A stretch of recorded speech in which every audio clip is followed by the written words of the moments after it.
Well, howdy there, Internet people. It's Bo again.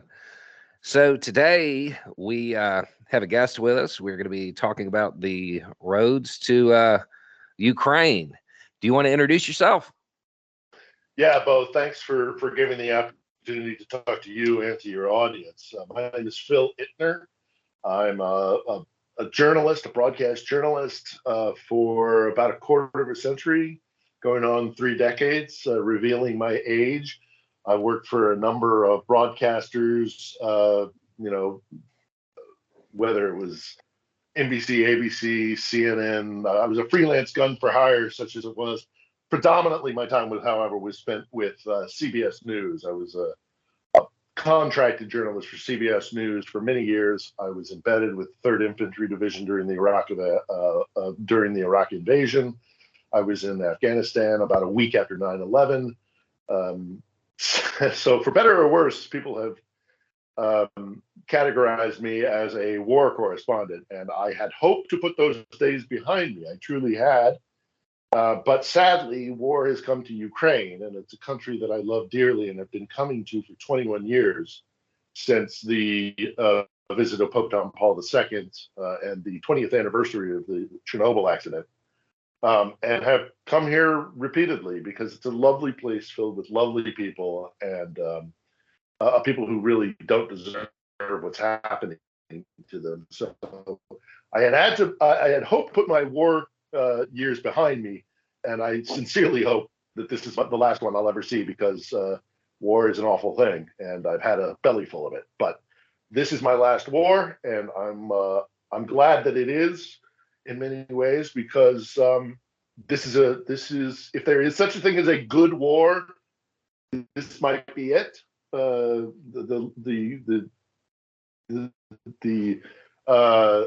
contradiction between right and wrong and good and evil are pretty clearly outlined here, and also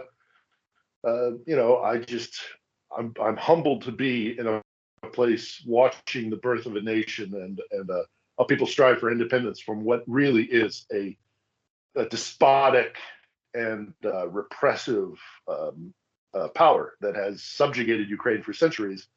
And finally, now the Ukrainian people are standing up and drawing a line in the sand and saying, "No, we're going to forge our own future." And it's an amazing thing to have the privilege to be here and bear witness to. And where are you at right now? What city? I am in the lovely city of Kiev. People have called it Kiev because the phonetics are, as is so much in Ukraine, everything is dripping with contextual meaning. So English speakers have shortened it to a one-syllable word of Kiev. Many Ukrainians also refer to it that way. I have always referred to it as Kiev, as opposed to the Russified version, which is Kiev. If you can hear that distinction, basically is where do you put the Y, the end of the first syllable or the beginning of the second syllable. For an English speaker, that's kind of inscrutable. But I am in the lovely capital, and it is beautiful, despite the difficulties that we endure. I don't have heating in my building currently. The water is spotty at best. I am greatly lucky that the power is reliable in my building. I just lucked out that way. So everything else can kind of go by the wayside. As long as I have the internet and power, I can get space heaters. The water can be tricky. That's unfortunate. It's a good thing that you can't smell through the camera. But yeah, I've been coming here for 21 years. I spent a lot of time at the beginning of the war in Lviv until kind of we figured out what was going on, and then I moved here. I've been down to Odessa. I was out in Kharkiv. I have intentions to going to a number of different places, but my intention, Bo, was not to do what I knew that the networks were going to do, because I've been in news for so long. I didn't want to come here and do what the guys that are in the business now we're going to do, and that is the kind of race, the horse race, the of who's winning, who's losing, what battle for what city, go to the refugees, go to the hospitals, get the stuff that's going to get the views and the clicks. Because of my history and my understanding of the country and my relationship with the country, I wanted to provide something that you can't really do on network television or 24-hour cable news, and that is to give context and depth and a lot more understand, and also to live with the Ukrainians, not up in the intercom hotel where the power goes out and the Jenny kicks in immediately. And that's not to disparage my fellow journalists who are on the front lines doing that. Somebody has to do that. Absolutely. I'm not a big fan of corporate management or the leadership of the networks or the ownership of the networks. But the guys who are on the ground here, by and large, although there are people who toe the corporate line, but by and large, the guys who are on the front lines are trended by what the news media is nowadays. And so I had the opportunity to do this now in current technology being what it is and our capabilities, that I wanted to come here and provide an alternative that gives a little bit more, understanding of how it is we got to where we are, why this fight is so important, and who the Ukrainian people are and why it is they're fighting as hard as they are. So, yeah, I'm going to be here. I keep saying I'm here until I'm drinking champagne on Krishachik in Kiev on Victory Day, and Krishachik is basically the main street. That's my intent. So you mentioned something that I'm sure everybody that's watching this is kind of curious about. How are people getting by there? Like, I mean, we get the reports, but there's an element of let's just say either cheerleading or whatever. What's it really like? It sucks. Yeah, it sucks. It sucks. It's not fun. Nobody's enjoying this. There is a resolve, though. Every Ukrainian I know, every Ukrainian I come into contact with, taxi drivers, guys behind the bar at my local little cafe, or people that I just meet on the street or shopping or whatever, just out and about. The general attitude is, this is awful. This is terrible. We hate this. But what are we going to do? What our options are: either we suffer through this awful winter and the deprivations and the horror and coming under fire and living without power and living without heat and all the things that we have to suffer through. We either suffer through that, or we go back to being subjects of Moscow, and we know what that's like. For centuries, the Russians have abused this country, literally committed massacres and genocidal acts, and the Ukrainians have had enough. And so their resolve it's breathtaking, Bo. It is humbling. It's deeply humbling to be here and watch, because they are, there are, you can see it. There's a thin veneer. You just know that if the right buttons were pushed, the tears would come, the frustration, the anger. It's bubbling right beneath the surface. But there's also resolve. I'll tell you an anecdotal story, and maybe that'll give you some insight. So about a month ago, I went out shopping, and this was when this is the initial stages of Russia's attack on the electrical grid and the infrastructure here. And so, among other things, one of the things that Ukrainians and Kiev and residents of Kiev have had to learn is that when there's power at the local supermarket, you go. If you see that they have power, you go right then and there, because who knows what's going to happen in an hour. So the lines are enormous. The grocery stores get flooded. Everybody's standing in line in my story. And we've got our goods. We're ready to buy and get back home. And the power goes out. Just boom. And we're in darkness in a grocery store. And one woman loses it. She's had enough. She's frustrated. You can clearly see. And she starts yelling at the local staff, "Why don't you have a generator? All the other grocery stores have generators. Many grocery stores have generators. They kick in immediately. Why don't you have one?" And she's just losing it. And the rest of the line lets her vent for a little bit and then goes, we're all going through this together. Look, maybe the generator was in another branch. Maybe they're out of gas for it. We're all going through this. And she kind of grumbled and she shuffled her feet and she went, yeah, okay. And that was it. That was it. It's nobody likes this. Let's not make any illusions that this is easy or something that people are proudly, the blitz spirit. It's not all, resolve and proud, defiance to Moscow. You have bad days. You have dark, dark days. You have days when you're looking and you're looking at the refugees, you're looking at the kids. It's always the kids for me, with their 1,000-yard stares, seeing things that they never should have seen, spending a Christmas separated from their loved ones, living in refugee centers, living in strangers' homes. It is very hard. It is extremely difficult. But having said that, the blitz spirit is here, and the anger is directed. Sometimes it bubbles over, but the anger is directed at Russia. It's doing the absolute opposite of what I think Putin intended to do to break the spirit here. It's stealing their resolve. But you asked what it's like to live here, and it's difficult. It's really hard. And I comparatively have a little bit of survival's guilt because I have electricity by and large. Normally, it goes off occasionally, but compared to some of my friends, and certainly compared to people who are in smaller towns and villages or closer to the front lines, this is Eden. This is the Garden of Eden compared to how those people are living. But what are we supposed to do? So how are they handling? It's what I hear all the time. What are we supposed to do? Right. Well, how are they handling the heat? Like that's one of the big questions. Yeah, the heating issue, because it is getting cold. I mean, colder. As a matter of fact, overnight it really plummeted here. That is one of the biggest issues. People combat it with a number of different things. If they're able to have power or a generator, they get space heaters.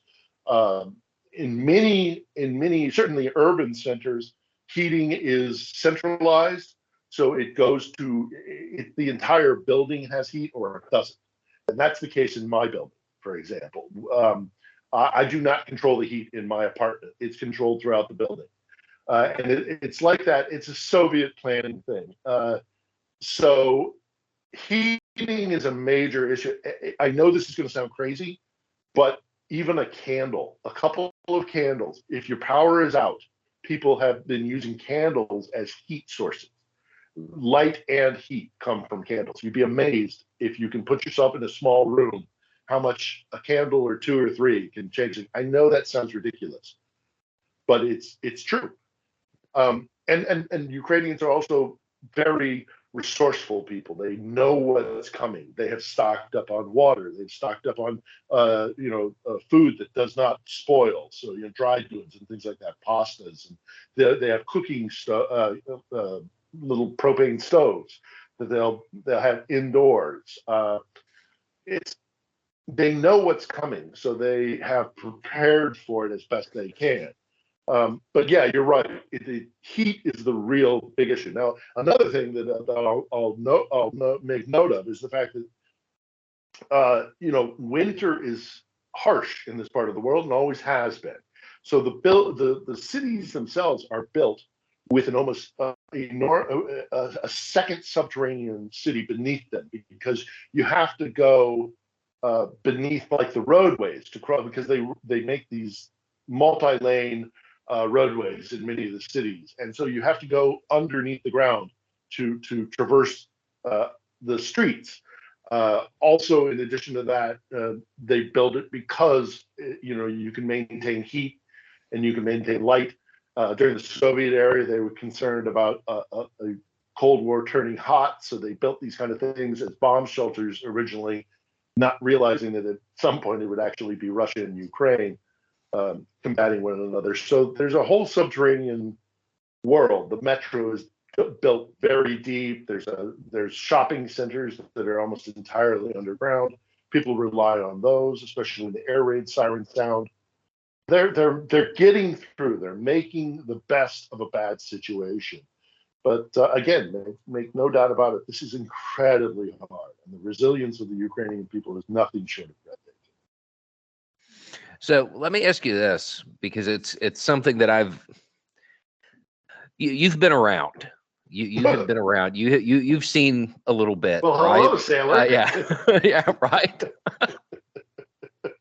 Not what I meant, but I think I've heard stories about that too. What I mean is, you're there. You have seen similar things before. How hard is it to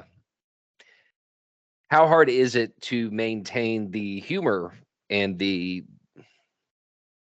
I guess the distance that is often required when you're actually trying to be objective and gather context? Yeah, it's very difficult, and it's difficult for me in this war because I feel such an affinity for these people, but I do try and be as objective as possible, with the understanding that this is the first war that I've actually taken a side on. I am on the Ukrainian side, make no doubt about it. That does not blind me to the faults in Ukraine, or the faults in their actions, or the faults in how they conduct themselves, or the makeup of certain sectors of Ukrainian society. I mean, there are Nazis in Ukraine. That's true.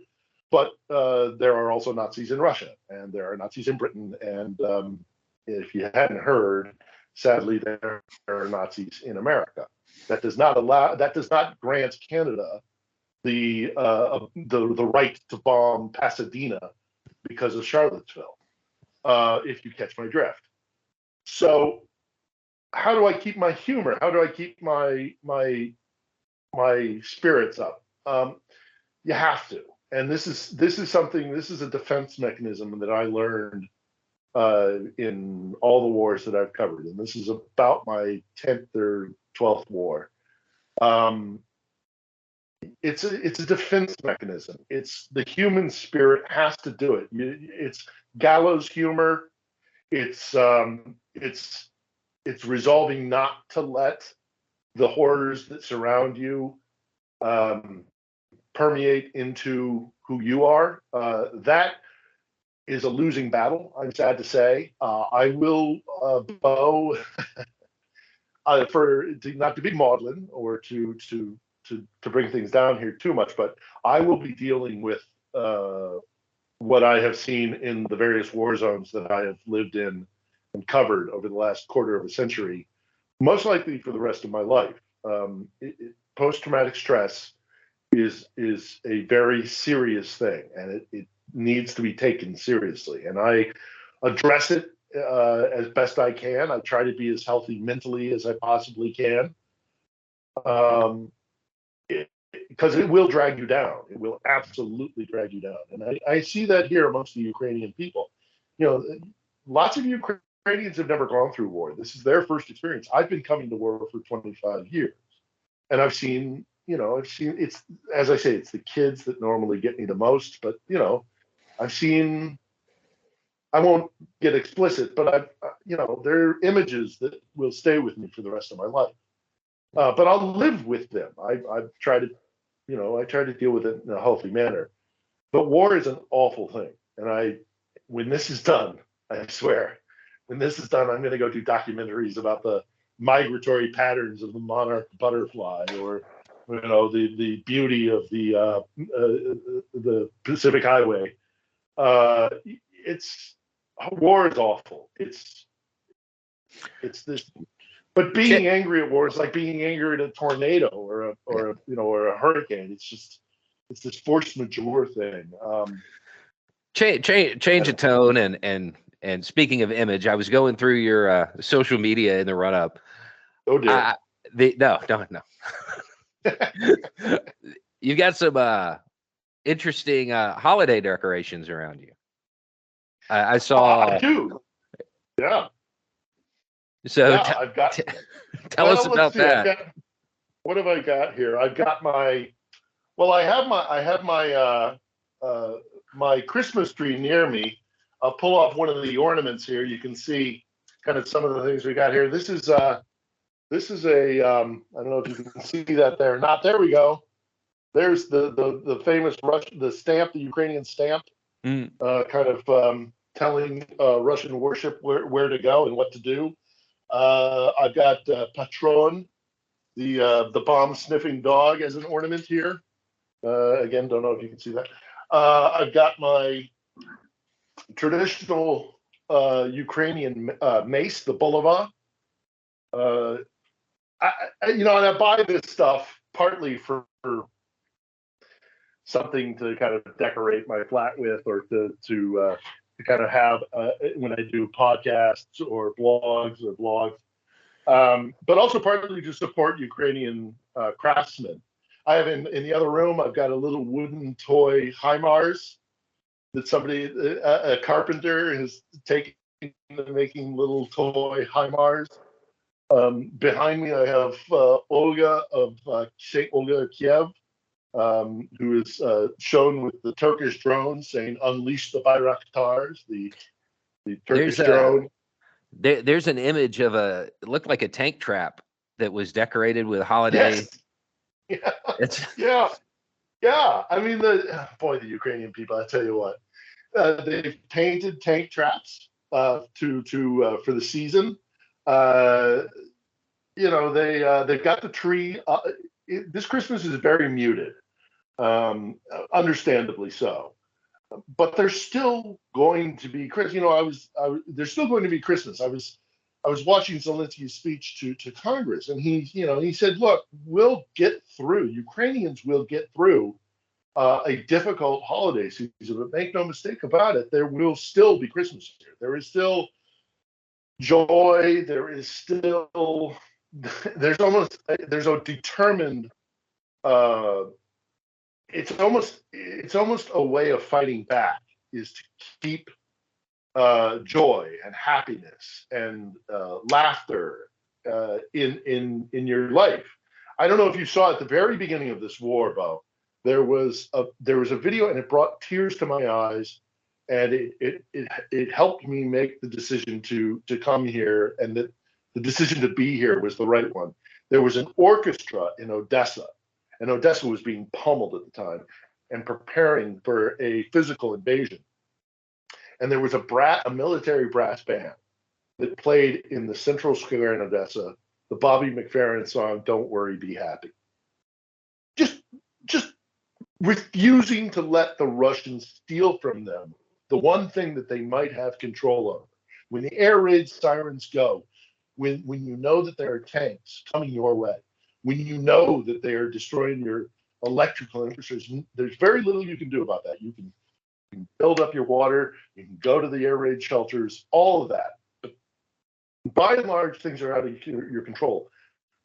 One thing you have control over is your personal disposition and how you respond to those external things. And they have responded with humor. They have responded with art. They have responded with music. I mean,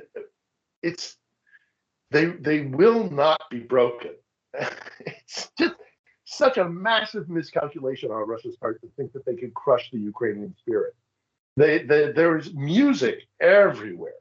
I mean, we're looking at the centenary of the debut at Carnegie Hall of the Carol of the Bells. That da da da da da da da da dee dee dee.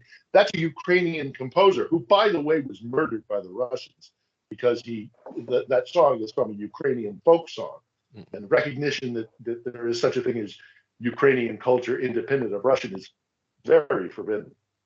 He was murdered by the Russians. But 100 years later, we can still enjoy that carol. It's a beautiful song. It's haunting, and I hear it all over the place. I was in the rail station yesterday. There were Christmas carolers. There was a Santa Claus. Kids coming and going from Kiev, maybe going to villages where their grandfathers and grandparents live, and so they want to be together during the holidays. Or maybe, as is so often the case, people who have been away from their families for months during this war cannot fathom the idea, or cannot bear the idea of being separated during the holiday season. So you see many of them coming back. I saw people embracing at the railway station, people who probably haven't seen their loved ones in months, and little kids, as traumatized as they are, as dirty as they are, as just disheveled as they are, they see Santa and they're kids again. It's so heartening to see, and the big smile comes out, and they sit on Santa's lap. Some of them are, of course, terrified because I don't know if you ever saw the Christmas Story movie, but there's that scene where Ralphie's going to Santa. He's absolutely terrified of this big, guy. There's some of that, but they're kids again for just a moment, and you can't crush the human spirit, and Ukrainians are showing that. And anyhow, I that's how we survive mentally, emotionally. I hate war. I never want to see another one. But yeah, you find a way to get through it without letting it destroy you. At least that's the hope. So, what do you what's the reaction there to Zelensky's trip to the front? Like, I'm sure the trip here has created headlines, but I'm more concerned about or more curious about how the Ukrainian people responded to the trip. Yeah. The trip to Bakhmut was really a huge morale boost.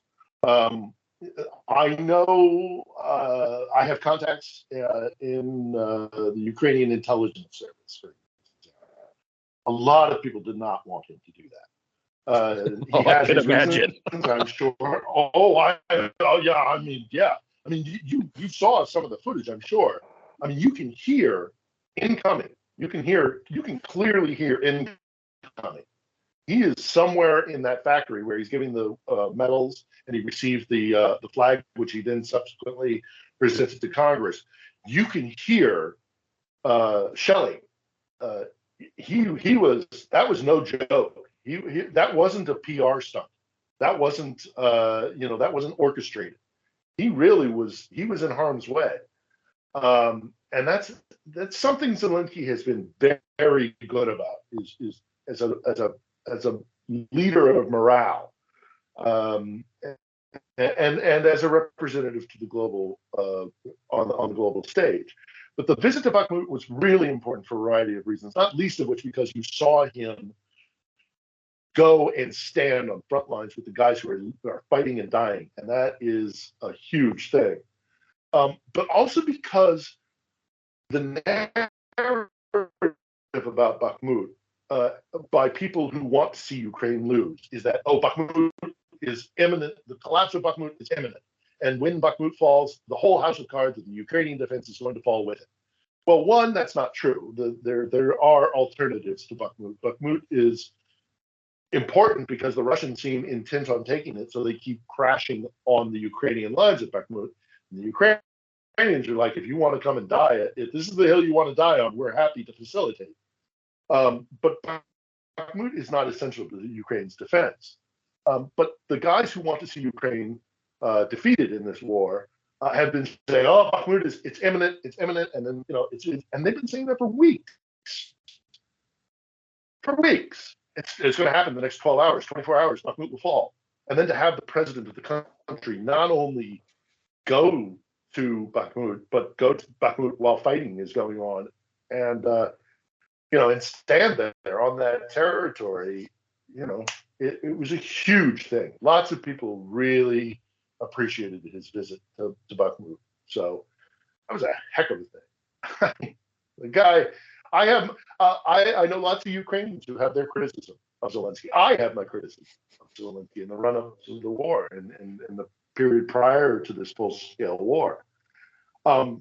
And we'll see what happens when the war is over. There's no guarantee. I mean, Churchill lost his leadership of the Conservative Party after the Second World War. You would have thought that he would have been able to stay in power for as long as he wanted, but he was, ushered out in the post-war period. I have spoken to many Ukrainians who said, I disagree with Zelenskyy politically, but we're at a time of war, and now is not the time for internal griping. And I will will stand behind my president at this time of war. But after it's done, we go back to political infighting. We have parties here that will try to, get their guy in. There's been a lot of talk about the lack of democracy here and him getting rid of political parties or silencing journalists. A lot of those guys were paid by the Russians. They were Russian agents posing as political parties or as journalists. Now, not everybody.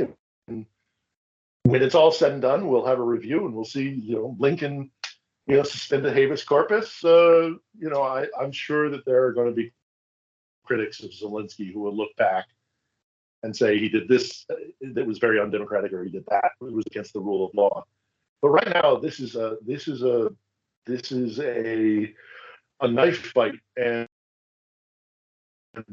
only one person going to walk out of this, and one side is going to walk out of this, and so lots of Ukrainians are like, we'll take up our issues with Zelenskyy after the war, but right now, to see him go to Bakhmut, and to see him so well received and being such a very good representative of Ukraine on the global stage, lots of people are begrudgingly saying, okay, well, he was the right guy for the right guy. Yeah, when all of this started, I was like, this is the guy they need for the diplomacy and the run up to the war. But once the shooting starts, he probably needs to step out of the way. And I have happily eaten my words on that. He's done pretty well. As far as really I mean, his mission at this point in time, when you're fighting an existential conflict, is to be the rallying point, to be that symbol, and you have to maintain that image at all times. And he's done wonderfully. I mean, so yeah, I think you're right. I mean, to see him in the very early stages of the war, coming out from the bunker and like going and filming himself in very, very vulnerable positions in Kiev. I mean, at the very beginning of the war, to see him out in the streets of Kiev was an enormous morale booster. And then you're absolutely right about the other thing that I find fascinating. And if you go back to his speeches, and if you, from this point forward, moving forward, if you pay attention to this, he is an excellent orator. And he is excellent at tailoring his speeches to the audience that he's speaking to. When he spoke to Congress yesterday, my time now, he references the Ardennes and the Battle of the Bulge. He referenced Saratoga, the Battle of Saratoga. He quote FDR. The guy knew who he was talking to, and he tailored his message to that. When he spoke to the British Parliament, he talked about fighting them on the landing, grounds, and we'll fight them on the beaches. He paraphrased that in Ukrainian terms. When he spoke to the French, he talked about égalité, fraternité, liberté. These Western ideals. He is absolutely. He's okay. So he's an actor and a comedian. So maybe that is his forte. That is his area of expertise, and he's done it extremely well. But he has also been very fortunate in that he has a lot of people on his team, whether he picked them or whether they were there, by providence. Zelenskyy, the head of the army here, the head of the military, is an incredibly capable commander. He has been incredible in his tactical maneuvering. I mean, when we talk about the counteroffensive that was launched about 2 or 3 months ago, where everybody thought that they were gonna surge on Kherson in the southern part of the country, and what they did was make the Russians believe that indeed was what their objective was, when all the while what they really wanted to do was secure Kharkiv in the north, and they totally fooled the Russians. Zelenskyy is great in front of the camera. He's great for boosting morale. He's great for gathering worldwide support. But he's also really blessed in that there are a lot of smart, capable Ukrainians who are running finances, who are running, the electrical grid, and then also just everybody's in this battle. Ukrainian people have rallied. They're making heroes out of civil engineers. I mean, there are posters, Bo.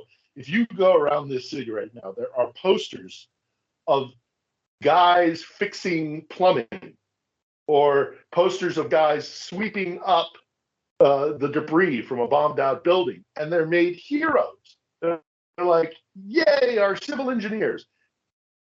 Okay. You know, name me, when was the last time you saw in your local city or province, state or whatever, where they were like, hooray for the plumbers. But it's this sense of we're all in this together. Everybody does everything that they possibly can.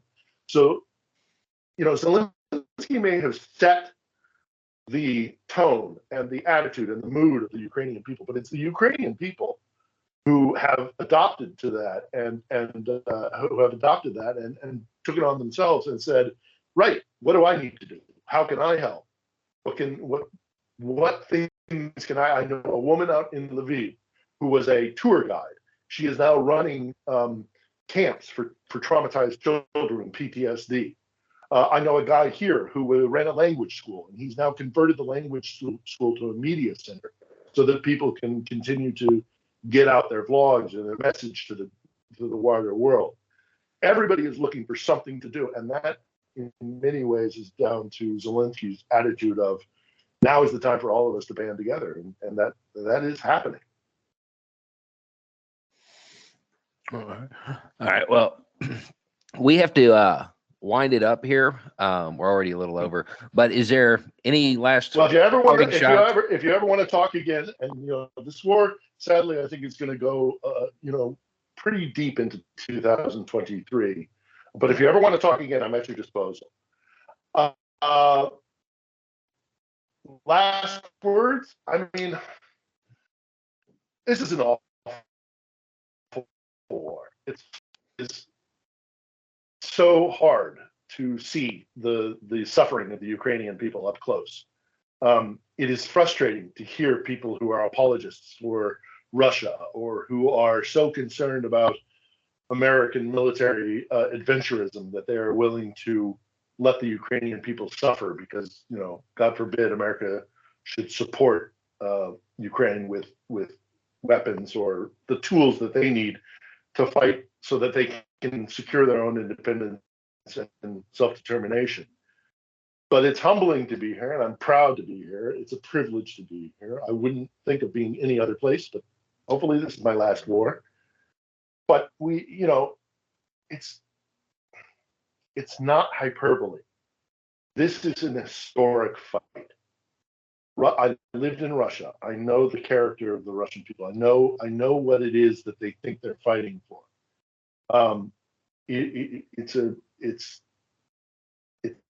There's a lot of dysfunction in Russia that this issue was kicked down the can. This can was kicked down the road. At the fall of the Soviet Union, the chaos of the decade after the fall of the Soviet Union brought into power Vladimir Putin. I was in Moscow. I saw that happen. I saw him bombing his own apartment buildings to justify a war in Chechnya. We should have seen this coming. But like Zelensky said in his speech to Congress last night, this is not a war that can be postponed or delayed. I don't want this war to happen. I wish it wasn't happening. But this war was instigated by Russia. It was brought upon the world by Russia. There was no significant provocation that justifies anything that's being done here. And I don't like the fact that this war has landed on our shores at this time, but it has. You got to pick a side.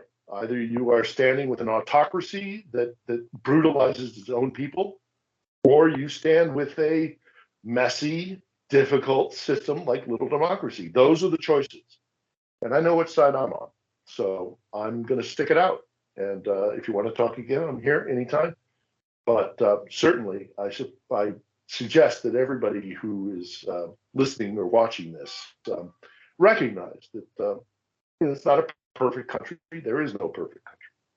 But the Ukrainian cause is just, and we should support them. All right. Well, we'll end it on that. Thank you, All right. Bob. All right, everybody. It's just a thought. Y'all have a good night.